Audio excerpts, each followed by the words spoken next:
Hello, everybody. Welcome to another episode of The Comic Source. My pleasure to welcome Kami Garcia to the show for the first time. Kami, thanks for taking the time. Thanks for having me. So we're here today to talk about the latest entry into the very successful YA Teen Titans line for DC Comics. So why don't you let everybody know who's the star of the new book that's coming out? So, Starfire is the star of the new book. Cyborg is also in the book with her. Um, and just like many of the other books, you kind of start with Starfire's origin, but you also find out what our other Teen Titans are doing on the side, and then eventually, towards the end of the novel, they all meet up, and kind of complete our big Teen Titans crew. And this is all leading into what's coming later in 2025, where we're going to have them together as a team, a YA literal Teen Titans book. Is that right? Yes, and that one is called Teen Titans Together, and that's going to be it will pick up exactly where this one leaves off, and it will because they kind of meet towards the end of this one, so that one's going to be like an entire book of the complete team, and it's gonna, kind of like we're gonna face off against some of the big bads of the series, and hopefully it is going to be a really fulfilling, fun completion of the series for readers. Now, if anybody's not familiar with these versions of the Teen Titans, the word that I see used a lot to describe it is more of a casual type. They still have powers. They're still Yeah. sort of who they are. Um, but it's almost like and disagree or agree as you will, but it's almost like we're leaning into the teen part more than the Titans part or the a superhero part, which I think leads to a realism to the books, Yeah. makes them relatable to younger readers. Is that what you're going for? Yeah, I mean, relatable is really the word we use the most. Is the premise for the series when DC asked me to write for them, they said, we want you to write novels that will appeal to people who, are obviously our readers, fans, but also people who might not have ever read a graphic novel or a comic. Maybe they're intimidated, maybe they've just never considered it, or they have preconceived notions. We want you to bring kind of new readers to comics and our characters. So to me, there were a couple key factors. Number one, I'm a huge Teen Titans fan, so you don't want to throw away the baby with the bathwater. Mhm. Like it was very important to Gabriel and I, but especially me because before he came on was when I was kind of conceiving of the series. It was really important to me that we not lose the core of these characters and the things that those of us who are fans love so much. But what I wanted to do was create a series that number one was very accessible and also relatable to, everyday teenagers who might not know comics as well. So I did a couple of things. The first thing was that the first two books, Raven and Beast Boy, are literally origin stories. And then they meet in the third book, Beast Boy Loves Raven, and that's where it kind of picks up as a series. But I wanted to make sure that in those installments, you got kind of the origin of the character and everything you needed to know about that character. So if you've never seen a Teen Titans, animated show, you've never read a comic, you understand like who they are and their powers within that book. So you don't have to kind of go and find a bunch of comics and old runs. Because I think what intimidates a lot of people about comics is that they don't understand that there are different runs and you don't have to read every single thing. So I think it's a great entry point to kind of tell them everything you need to know is in the book. And then, if they fall for the characters, they can go and kind of delve deeper into the canon comics. But the other thing I wanted to do was I wanted the Teen Titans in this to look like regular teenagers because some of them go to school. Some of them are developing their powers. I wanted it to be a situation where not only other people around them, but the teens themselves wouldn't know that they have powers until those powers manifest. So, Beast Boy, doesn't, he is green when he turns into an animal, but he's not green all the time. So that way we could have them in school. We could have them, act like regular teenagers without everybody being like, oh, that person has superpowers. Yeah, it makes a lot of sense. And the other thing that it does, even if you go back to the, very beginning of this iteration of Teen Titans with what Wolfman and Perez did, the sense of family, which Yeah. is what you've been building to from the beginning. So, can you talk a little bit about that and how it's all going to come together, kind of leading into the introduction of the last couple of Titans here with Starfire and Yeah. Victor, and then into the Teen Titans together. As an aside, I got to meet Marv Wolfman, Awesome. which was a huge honor. He was at the DC office. They actually they kind of orchestrated this fake run-in where we bumped into each other to have lunch because I think they knew I would be too intimidated. There's no way I would want to be like, "Oh, I am writing a book about your characters and we're gonna meet and you're gonna tell me what a terrible idea this is." But he was the sweet. I mean, you probably, anyone who knows him, he's the sweetest man. And it was interesting because I said, is there anything, and he hadn't read the book yet, obviously. I was writing it. And I said, I was working on Raven. I said, is there anything like I should do or not do? And he said, I just want you to make people love Raven as much as I do. And that was like number one as a creator, like it's really hard to just like let someone else take over your universe. Hmm. But like he was so kind of inviting about it, and I'm a huge fan of his. So, and then later he gave a quote to the book because which was also like huge for me because as a writer, I really wanted the creator to like what I had done. Hmm. I wanted it to be something that true hardcore fans could also love. So one of the things that I do love about, Marvin George's run is that sense of found family. That is actually a theme in a lot of even my prose novels. Found family is really big for me, finding your people and the family you choose versus the family you're born into. I have found, and even when I was young reading comics, a lot of people, who are attracted to comics and fandoms and sci-fi and fantasy and the things I love, tend to kind of sometimes be on the fringe. And sometimes you're using that as an escape when you're a kid, from being, hard things at school or hard things at home. So I think found family really appeals to people in comics and it definitely appeals to teens because there are so many teenagers who, you know, they have to find their people and maybe their family, doesn't understand them or they're just in that phase where they feel like their family doesn't understand them because they're 17. So one of the things is I really focus on, and Gabriel and I discussed very early on, was that we wanted to spend a lot of time in these books delving into the dynamics and the interpersonal between the characters and how they become attached to each other and how they support each other. Because, when you're watching, a 30-minute animated series or you're reading a 22-page comic, you have to kind of get to the exciting, save the world part kind of fast. And in Hmm. these, you have so much time to kind of leisurely explore things. So we really wanted to spend more time getting to know the characters and how they relate to each other. And obviously there are big bads. We have, Slade Wilson and Hive, but they're not the sole focus of the books.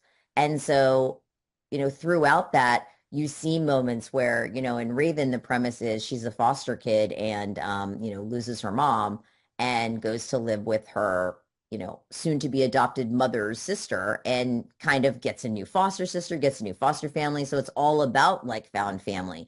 In Starfire, she has her mom and she has her sister Blackfire, her little brother, but her mom is kind of like she's engaged, she's, marrying this guy, she spends all her time with him, she's not around a lot. And Starfire is in college because I wanted to keep Dick and Starfire a little older than the other characters, as they are in canon. So even though she's in college, she lives at home. So she's kind of like passing ships with her mom all the time.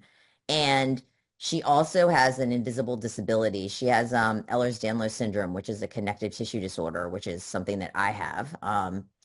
And you can't tell from looking at someone, but she has these joint issues. So she also is kind of isolated where, she has these like moments of like feeling bad physically and just kind of being a lot on her own. And so when she literally bumps into Dick and they form Vic and they form this friendship. And you also get to know Vic. He's doing this internship, and they become friends. And I wanted to spend some time before kind of the drama started of exploring that and just like the idea of he's kind of a loner. He's in this new city doing this summer internship. He's not, he's kind of, kind of like on the outs with his dad, and then he meets this kind of quirky girl, and they become friends, like really close friends. And so that was kind of the beginning of the found family for me in the Starfire book, was like her finding this like best friend she didn't have. And then, you on the flip side, the readers who have, been with the series know that the other Teen Titans have already found each other. So they're already fast friends. And, eventually towards the end, you're going to see them all meet.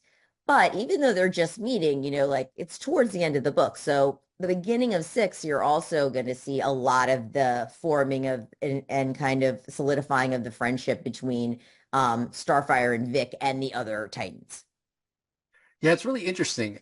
So I got to see a preview, but the preview I had wasn't lettered. So which I sort of like the fact because I was trying to figure out the story and it's so almost a meet cute when Yeah. when Starfire and Vic literally bump into each Yes. other. But I'm glad you brought up the EDS thing and it being sort of an invisible disability and it goes back to that whole thing. You never know what someone's going through, have a little bit of empathy and that sort of thing. But the other part of it is Vic is almost the one, you talked earlier about the powers that these teens have, but you wouldn't know it by looking at them. But Vic is the one that looks different. He's an Hmm. amputee. He obviously has these cybernetic enhancements and what have you. So he's almost the opposite end of the spectrum from Starfire in that Yeah. her disability is sort of invisible and his isn't. So when you were planning this out, like I'm curious, was this something you knew like all the way from back when you were doing Raven and then into Beast Boy that hey, when we get to Starfire and Vic, I'm really going to play off because it's such an interesting juxtaposition. I didn't think about it as much in that way because I really wasn't sure. Because in my original pitch, I pitched all six books, and I wasn't, since I didn't have a Vic origin, I wasn't 100% sure when I was going to pull him in and Hmm. exactly how at the very beginning. But I did have Starfire as having this invisible disability. And as I was going through, one of the things that's very important to Gabriel and I in the series is representation, especially because even though we know there's a lot of adult fans of the series, they are for, aimed at teens. So we have, visibly queer characters. We have, people of many, many different races, but all of the books also have people with visible disabilities. Kids in wheelchairs in the hallways. We have actually Beast Boy has an amputee in it. It's a boy who has a lower leg prosthetic. And all of these books have sensitivity readers, and for for several of the books we have had an amputee who reads, kind of once we started bringing that in. Even before Vic, like she, I think she started in three. And and one of the other things that's interesting is I get a lot of like emails, to my office email that come to me from amputees, saying like they never see amputees in books, even though like even though the character in Beast Boy, he's just like the head of a captain in a PE class. Hmm. But it was important to me that like these people just be part of the fabric of what's going on all the time. And because I knew I wanted Starfire to have this invisible disability, and I kind of knew this is the book I wanted to bring Vic in, it as I was outlining it, it created this really powerful juxtaposition because he is, like you said, not only the only, person with visible disabilities, but he's the only Titan you can kind of, even though people don't know they have quote unquote powers, that can see his kind of power element on him. Hmm. And Gabriel did try to make them more realistic so that they do look like, specific type of prosthetics while being a little different, because part of what Vic is doing in his internship is he is working on these kind of experimental prosthetics. But it was really powerful because I think that it is very rare, not even just in, I mean, I'm not saying in comics, in general, to see, in general, in books, to see people with disabilities. And also, the other thing that my editors and I were very, very intentional about was I did not want her invisible disability to be the focus of the book. I Hmm. wanted it to be part of the book, just like it is part of Vic, but I did not want them to be defined by their disabilities. So I actually had we have another sensitivity reader, even though I have EDS, who was our reader for Starfire, because it's hard for me to be impartial, and also not EDS manifests very differently for a lot of people. So I had another sensitivity reader who gave me notes on kind of like, okay, besides your type of EDS, here's some things that we experience, with these other types. And I just feel like they also would be friends. Like she is kind of quirky but quiet, and he is this introverted guy who doesn't trust a lot of people. And she is so innately lovable. Like she's such a sweet, genuine character that I feel like she is one of the few people that Vic could naturally connect with and trust. So that to me, like, just felt like it worked out perfectly, and gave them also like moments to shine in their own friendship. Yeah, and it really comes across again, even though I haven't technically read it yet because I didn't have a lettered preview. But yeah, that friendship really does come across. And I like what you're saying about not having the disabilities define them because yes, we want it to be relatable. We want it to, people from all walks of life be able to see themselves in some of the characters. But people that live with disabilities, the disabilities don't define them either. So why would you do that in a story? Absolutely. And and that's also why I feel like, I've always felt like it's really important to be able to be really intentional in what you choose for these characters. Like, I don't know if I would have chosen an invisible disability if I didn't have one. Right. Because I don't know that even with a sensitivity reader, I would have been very nervous about like, can I represent this properly? Um, and and that is also why, people always ask why we don't have a cyborg, solo origin.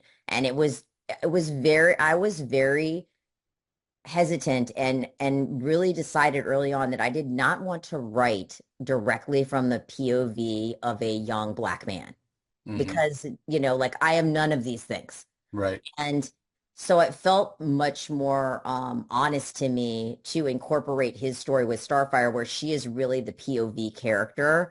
Because I feel like I hope the universe does get a cyborg solo book, but I feel like that should be written by a black, writer, at least. I mean, Right. possibly a male writer, but for sure a black writer. And so I do think that by choosing things that I have a touchstone with, or some experience with, allows us to be more true to the characters and also respectful of the readers that, are, experiencing these things. No, yeah, it makes a lot of sense. Well, the other thing that I wanted to mention is this is sort of an American spanning as far as setting story that you're telling if you put all the books together. From Georgia and now we went to Tennessee and now we're over here in California. Can you talk a little bit about choosing Santa Monica and Yeah. everybody just so you know, I have like the Santa Monica like little boardwalk Ferris wheel as my So background cute. to get in the mood for this. So So, so early on when I was like, so I basically when I pitched the series at DC, I pitched all six books, and um, we had these meetings about like which one will be first. I mean, I pitched Raven first, but we were also discussing as a group that at that time Dan DiDio and Jim Lee were the co-publishers. We were discussing all of this, and one of the things that they said early on was like, because you are really known in, YA prose for writing Southern Gothic, like we would love it if these stories were not set in like New York, mhm. or somewhere that we see all the time in the DC universe. So the first book is set, Raven set in New Orleans, literally my favorite city. And then Beast Boy is set in a small southern town in Georgia that I invented. But what people don't realize is I didn't do this to create kind of Americana. The third book is then set in Nashville. I chose the South intentionally, but what I really did was I am a big believer in the Brian Michael Bendis school of, you write the book, you write the script for your artist, and for me, one of the things that I feel like my true gift is I'm really good at picking the right artist for the right project. And one of the things I realized early on was, these books take Gabriel about 10.5 months to do, and then another, 3 or 4 weeks, of doing exclusive covers and all this other stuff. So he basically gets like a month off between books. So if you think about it, that is like 6 years, almost actually seven, because we had, he's had some like, wrist, carpal tunnel and stuff where we need extra time. 7 years of drawing the same kind of universe. So one of the things I decided early on was I didn't want my artist to get bored. And because, him being bored leads to less amazing art. And I wanted him to constantly have fun drawing these books where it never felt like a slog. So one of the ways that I do that is I drastically change the scenery and the location with every book. So New Orleans is very much set in New Orleans, in the city, tarot shops and, busy streets. Beast Boy is set in a little tiny suburban town in the middle of nowhere. So it's a lot of like, country fairs and passing cows on the highway and, really different. Nashville is in the city again, but Nashville looks nothing like New Orleans, and Hmm. there's like fun lights and Gabriel's drawing them at, the country museum, country music hall of fame. And then with four, when we did Dick and Damien, I switched to they're on a sea island that I made up actually, off of the coast of the, Carolinas in Georgia. And that is all at the beach. It's like palm trees, the beach, a beach house. Um, and then five, I wanted to go back to the city, but I wanted a city that would look really different than the South. And I actually lived in West LA for about 15 years. Hmm. And I worked in Santa Monica and spent a lot of time there. My dad also lived there when I was growing up. So I remember as a kid going to the Santa Monica Pier. I took my kids there and I wanted a place that had these like iconic spots, like hot dog on a stick on the beach, roller skating on the beach, things that I knew Gabriel would have fun drawing. So LA seemed like the perfect place. And I actually planned that ahead of time because I knew I would need to drop some hints in the previous book of where they were going to be. Um, and again, I always want, if it's an actual real city, I want places that like people from that city will like love to see. Be like, oh my gosh, I totally know where that is. We have Venice Beach. And then, like I said, I feel like that also really keeps Gabriel from getting bored. And even the high facilities change.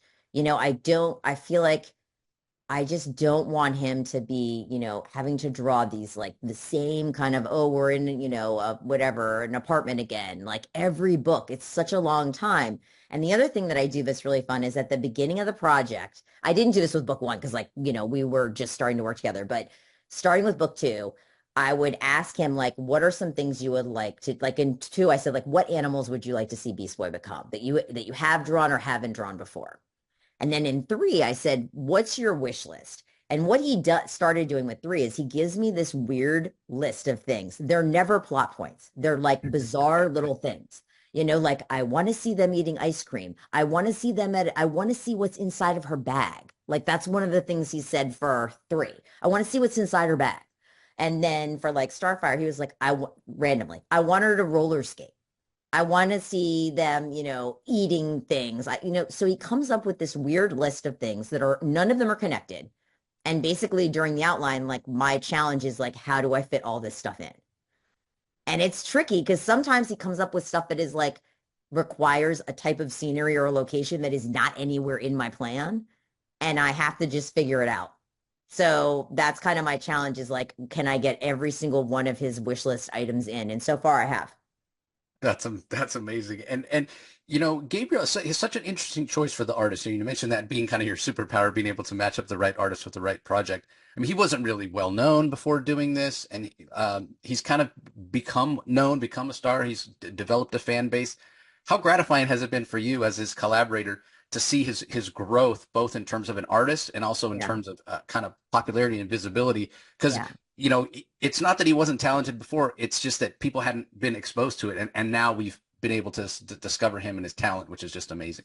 I think he did have a really big fan base, but it was a very specific fan base. That was kind of like either these art fans or these Teen Titans, his casual Teen Titans fans. So one of the Hmm. things about Gabriel was he was drawing them in regular clothes.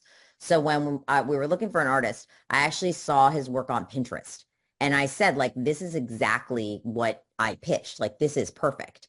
And as we've gone on, obviously I think the main reason why it feels like he's just gotten so bigger is because he's gotten exponentially more popular. Just Right. so many people now, millions of followers. But I think that, well, number one, he is literally young enough to be my child. Like I am that much older than him. So having this, young man, kid in his early 20s who was like drawing fan art for the Teen Titans get to draw for DC like was so gratifying. He's older than my son, but still like felt like I was like watching, a kid like my son's dreams come true.